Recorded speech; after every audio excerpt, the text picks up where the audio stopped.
Bangladesh's head of the interim government is set to hold his first meeting with Chinese President Xi Jinping in Beijing on Friday, underscoring growing ties between the two nations as diplomatic tensions simmer with India.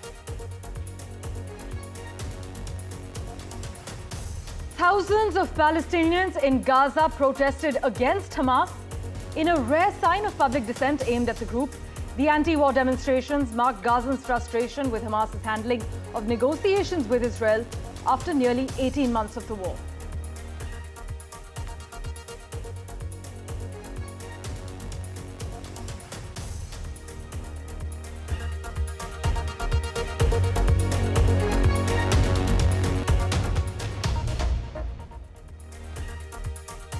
Big focus. US President Donald Trump has announced 25% tariffs on imported cars effective April 2nd. Now, the new levies mark an escalation in Trump's trade war against top US trading partners and allies. Mexico and Canada, remember, were among the US's biggest automotive suppliers just last year. Trump says the duties would prompt companies to manufacture in the United States, though analysts say the extra import costs could be passed on to customers. European Commission President Ursula von der Leyen described the move as bad for businesses, worse for consumers, while the Canadian Prime Minister, Mark Carney, labelled it a direct attack on Canadian workers. You must note that stocks fell ahead of the announcement, the latest sign of market trepidation over Trump's rapid-fire trade policy. But the auto duties are just an appetizer for the broader reciprocal tariffs Trump plans to unveil on the 2nd of April. Many reports are cautioning. Just listen in to what the US President had to say, followed by the Canadian Prime Minister's reaction. But this is very exciting to me. This is the automobile industry, and this will continue to spur growth like you haven't seen. Before I was elected, we were losing all of our plants. They were being built in Mexico and Canada and other places.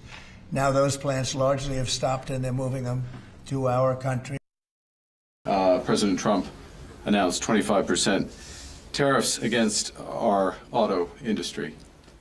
And this is a direct attack, to be clear, a direct attack on the very workers that I stood in front of, uniform workers I stood in front of this morning at the Ambassador Bridge.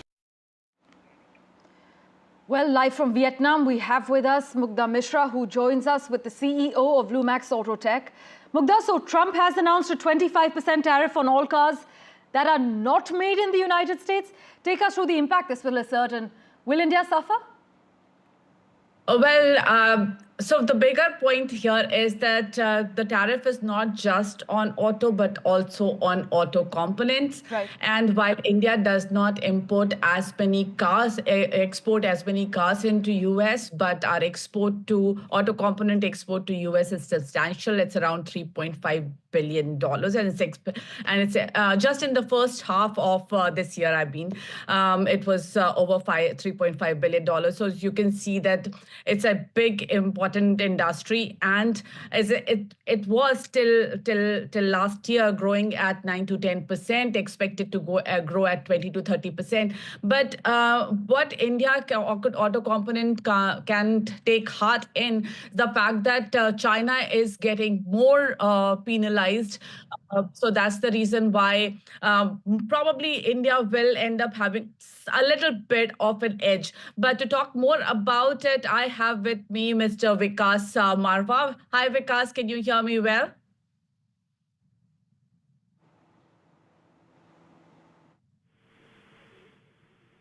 All right. My first question to you: how do you see this tariff, and how do you think the trajectory will be, and what is the immediate impact on Indian auto component suppliers? The scenario is still emerging, and I think India is not intended to be on the hot list as per the news that we are getting. But still, if you see the composition of Indian exports and largely going into North America and US in particular, it is relatively less in terms of the automotive sector. They are like practically negligible in terms of vehicles, and even in terms of auto components, it's fairly low. So it's my personal feeling that we should have a very minimal impact owing to US being a small export market for us. But it was showing great growth till last year. Do you think that will get impacted? However, the fact that China was a bigger supplier and has got bigger tax tariffs now will probably somehow help India. Do you think something like that could happen? So you're right. There was a scale-up happening, but then overall, if you see, there could be reciprocal agreements. The situation is still not very clear, and we are waiting to hear the final news. But even then, India would be comparatively expected to be better placed than, let's say, Canada or a Mexico or a China in terms of being able to export there better. Donald Trump said that these tariffs are permanent. That was the last statement that he gave. Do we see a probability of governments negotiating with, U.S. government negotiating with each country and having a different tariff structure?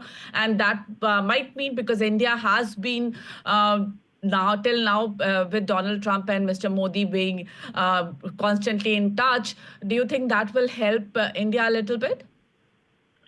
Well, India does share better relationship with U.S.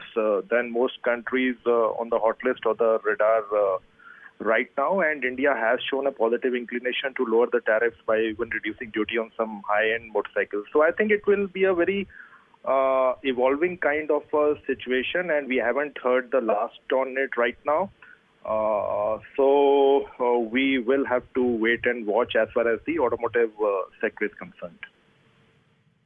But interesting times, news coming in every day. Thank you so much, Vikas, for joining us today.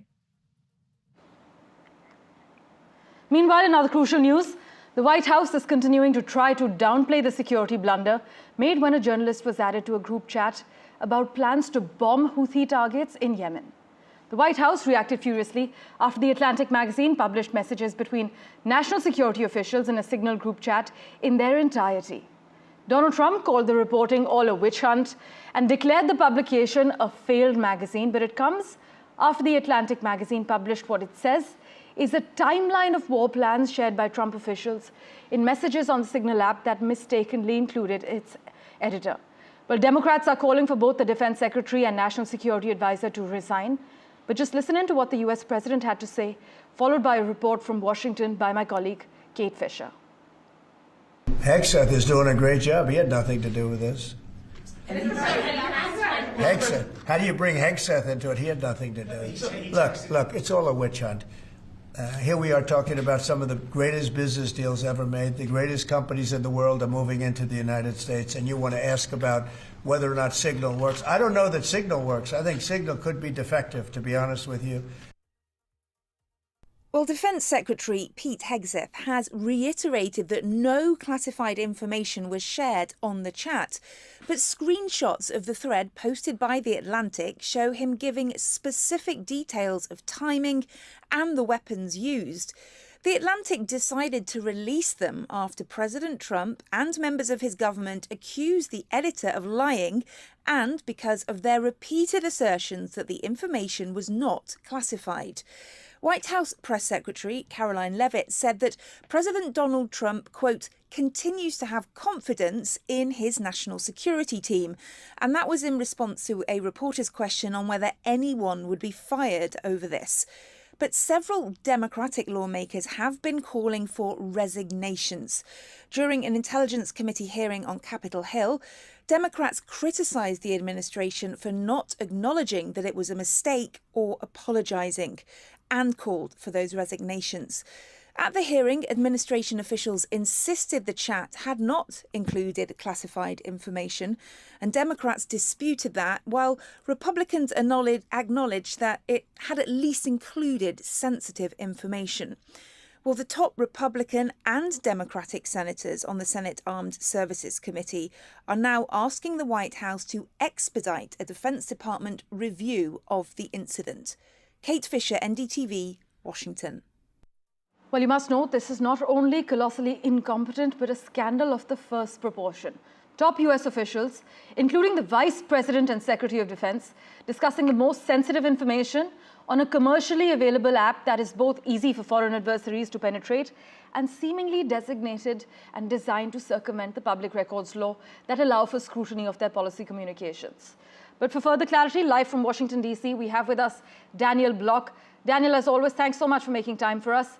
Stephen Miller's suggestion of extracting economic gain from allies like Europe, it raises the big question, is this a realistic and ethical approach to global diplomacy?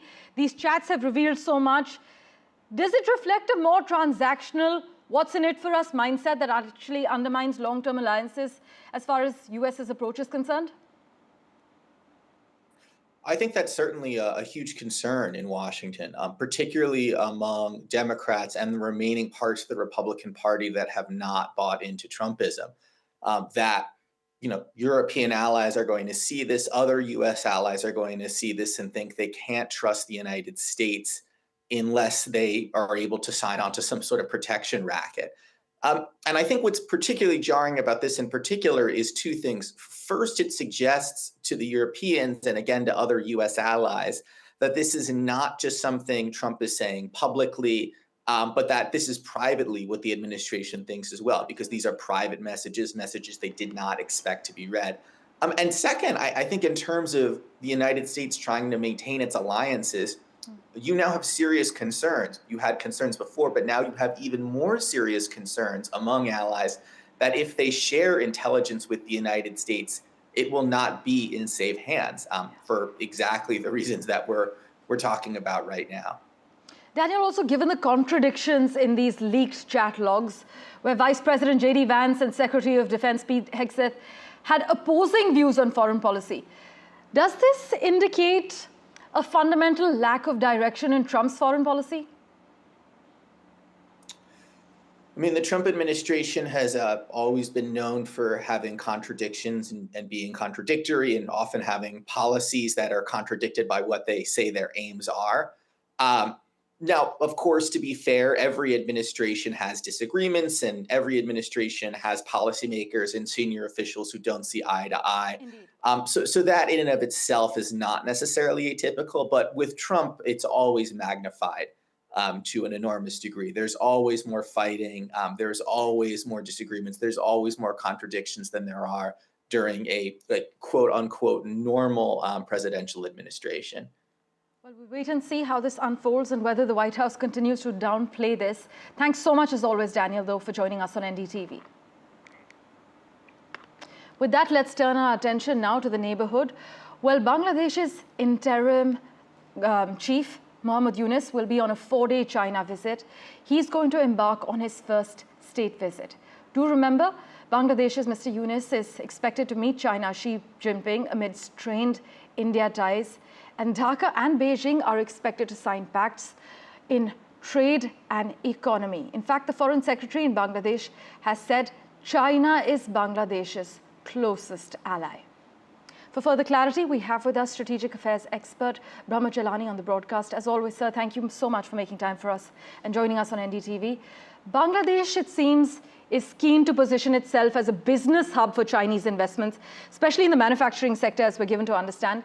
Do you think it'll be tricky for Bangladesh to manage to attract Chinese investment without alienating its regional partners, particularly India? Mohammad Yunus is in a difficult situation. He has been close to the Democratic Party elites in the US. The Biden administration blessed his coming to power. In fact, the Biden administration had been targeting the Sheikh Hasina regime, and they enthusiastically welcomed the regime change in Dhaka.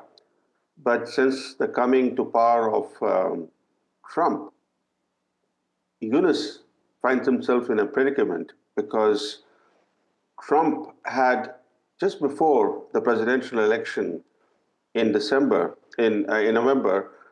issued a strong statement about the persecution of minorities in Bangladesh. Also, Yunus himself has a record of making anti-Trump statements. When Trump won the presidency for the first time in 2016, Yunus publicly bemoaned Trump's victory as a black day. So Trump's return to the White House has created disquiet in Dhaka. They believe that the US administration under Trump might squeeze Bangladesh, and Yunus therefore has embarked on his first bilateral trip by going to China yesterday. Ironically, yesterday was Bangladesh's Independence Day, and he left for China at 1 p.m. On a very important day for Bangladesh. So, also regarding Mr. Yunus's request for a meeting with Prime Minister Modi ahead of his visit to China, it raised questions about India-Bangladesh relations. But what does the delayed Indian response indicate about the current state of diplomatic ties between our two countries?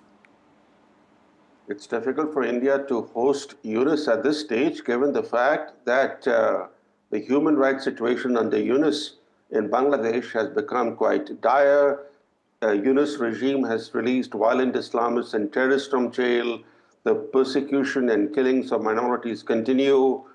Yunus's terrorism tolerating regime has released 174 major militants, major terrorists, many of them convicted terrorists or terrorists who were under trial, terrorists who were linked with the ISIS-linked JMB, for example. In addition, hundreds of death row convicts and militants remain at large after escaping from prison. Right. Look at the situation in Bangladesh. Even the army chief who played a key role in the regime change last August, he publicly admitted last month to quote unquote, we are going through a chaotic situation. This is the army chief talking about chaos in Bangladesh. Given those realities, how could India be inviting Yunus to pay an official visit to India? In fact, the dilemma for India today is whether Modi should meet with Yunus on the sidelines of the upcoming summit in Bangkok. This is the BIMSTEC summit, which is going to take place in a few days from now. And New Delhi will have to carefully weigh all the different factors to decide whether there should be even a meeting on the sidelines between Modi and Yunus. As always, sir, thank you so much for joining us on NDTV. We'll be keeping a close eye on Mr. Yunus's touchdown in China and also on how New Delhi reacts to a meeting with him. In other news, Indian film censors have blocked the release of critically acclaimed film Santosh over concerns about its portrayal of misogyny, Islamophobia, and violence in the Indian police force. Santosh, which is the UK's official entry in the Oscars International Feature category and a BAFTA nominee for Best Debut Feature, has been blocked by Indian film censors. It's written and directed by British Indian filmmaker Sandhya Suri, and the film was made in India and is in Hindi. Now, according to a report by The Guardian, the Central Board of Film Certification refused to clear the film over concerns about its negative portrayal of police, depicting deep-rooted misogyny, discrimination, also the normalization of mistreatment and torture by police officers.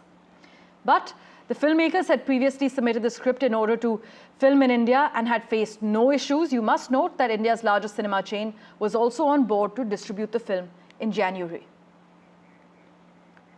With that, let's turn our attention now to South Korea, which is facing snowballing damage from some of its worst ever wildfires that have killed at least 24 people and forced nearly 30,000 people to evacuate.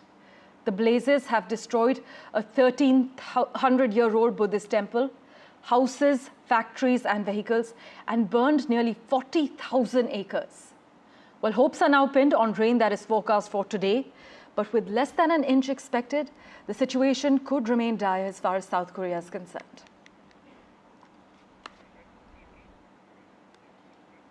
And to Turkey now, where Istanbul's opposition-run municipal council elected an interim mayor to run the city after Mayor Ekrem İmamoğlu was actually jailed pending trial over graft charges that he and his supporters deny and call politicized. Authorities, by the way, have arrested more than 1,400 protesters, including numerous photojournalists. They are clamping down on coverage of a movement that Mr. Erdogan describes as evil, but which is driven by anger at cumulative political repression and the parlous state of the economy as well. You must note that the next presidential election is not due until 2028 there. Slipping into a quick break, back in a moment with much more. Do stay tuned.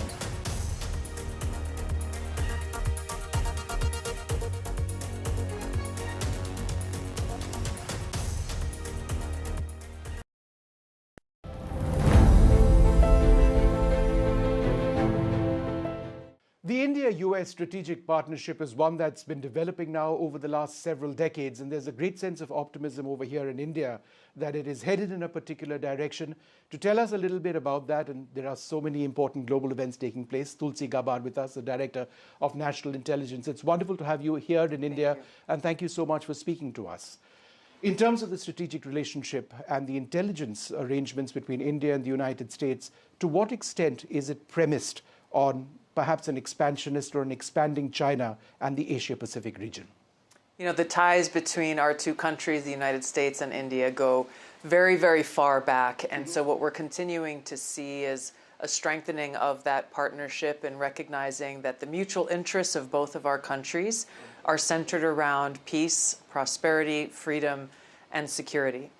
So now as we see a new administration coming in with President Trump's leadership in the United States, of course, Prime Minister Modi's long-standing leadership here in India, we have two leaders of our two great countries who are very good friends and who are very focused on how we can strengthen those shared objectives and those shared interests. So in a sense, it's taking forward what we already have in terms of the strategic partnership, and that's one of your primary goals, right? It is. And how were your meetings to that end? It is. I've been having great meetings, and of course this began with Prime Minister Modi's visit to President Trump in Washington, D.C., very shortly after he was inaugurated back into office for a second term, where they really set the tone and set the vision for where a stronger U.S.-India partnership and friendship can lead to. And so my visit here is really predicated on the work that has already been done, and I've been having great conversations with my counterparts here in the Indian government. I just met with the Minister of Defense a few minutes ago, and looking forward to visiting with Prime Minister Modi here later today. And you met the Prime Minister in Washington as well some time back. How did that go? I mean, it was, we saw the pictures. It was great. I had the opportunity to meet him several years ago. It was good to see him again, and it was actually very perfectly timed, where it was maybe 1 or 2 hours after I was officially sworn into this position as Director of National Intelligence that he arrived in Washington, D.C. and had the opportunity to welcome him back to the United States. Yeah. I've been reporting on all issues, big and small, from Andhra Pradesh, Telangana, rest of South India, bringing you all the action, all that you need to know, all that you want to know. The energy of Maximum City is infectious. I bring in that energy in our news coverage from financial capital, Mumbai. Covering from the southernmost part of India over the last 23 years, I bring in-depth and 360-degree coverage from the Dravidian heartland. The land of Mishti is also known for its bitter politics. I have seen much water flow under the Howrah Bridge, covering Bengal in all its vivid colors.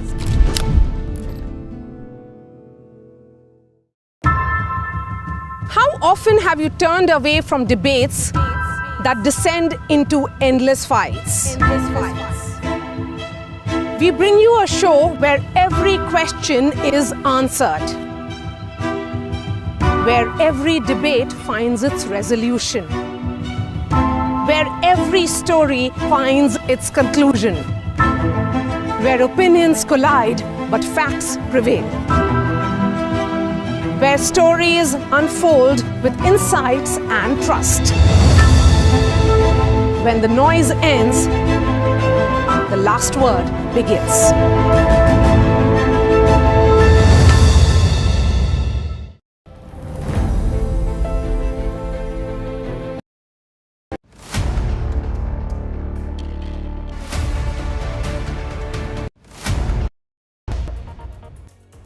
A quick update from the UK now, where Rachel Reeves is facing backlash after the government's own assessment said that benefit cuts will push 250,000 more people into poverty. This includes 50,000 children in the UK. They are now set to impact 3.2 million families. Angry critics contrasted the Chancellor's austerity cuts for the poorest to recent controversies over her acceptance of £7,000 from a friend to buy clothes and also free tickets to a Sabrina Carpenter concert. Thank you so much for watching this edition of The World 24/7. As always, we'll keep tracking the latest for you. Do stay tuned.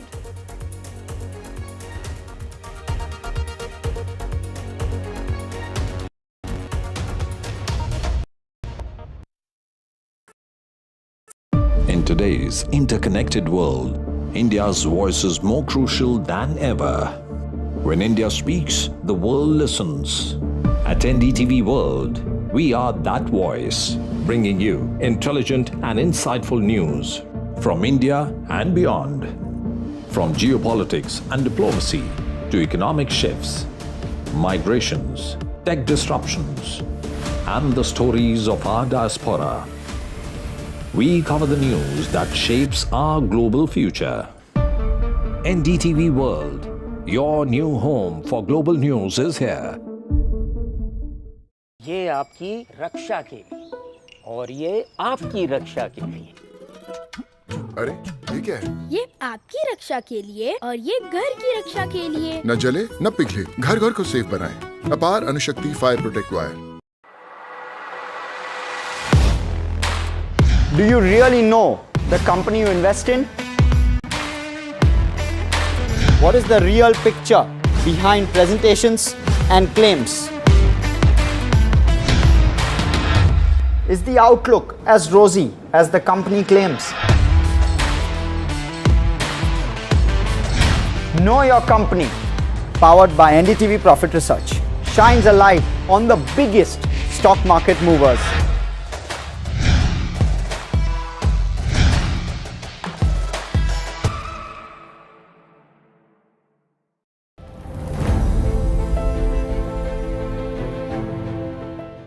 The India-US strategic partnership is one that's been developing now over the last several decades, and there's a great sense of optimism over here in India that it is headed in a particular direction. To tell us a little bit about that, and there are so many important global events taking place, Tulsi Gabbard with us, the Director of National Intelligence. It's wonderful to have you here in India, and thank you so much for speaking to us. In terms of the strategic relationship and the intelligence arrangements between India and the United States, to what extent is it premised on perhaps an expansionist or an expanding China and the Asia-Pacific region? You know, the ties between our two countries, the United States and India, go very, very far back. And so what we're continuing to see is a strengthening of that partnership and recognizing that the mutual interests of both of our countries are centered around peace, prosperity, freedom, and security. So now as we see a new administration coming in with President Trump's leadership in the United States, of course, Prime Minister Modi's long-standing leadership here in India, we have two leaders of our two great countries who are very good friends and who are very focused on how we can strengthen those shared objectives and those shared interests. So in a sense, it's taking forward what we already have in terms of the strategic partnership, and that's one of your primary goals, right? It is. And how were your meetings to that end? It is. I've been having great meetings, and of course this began with Prime Minister Modi's visit to President Trump in Washington, D.C., very shortly after he was inaugurated back into office for a second term, where they really set the tone and set the vision for where a stronger U.S.-India partnership and friendship can lead to. And so my visit here is really predicated on the work that has already been done and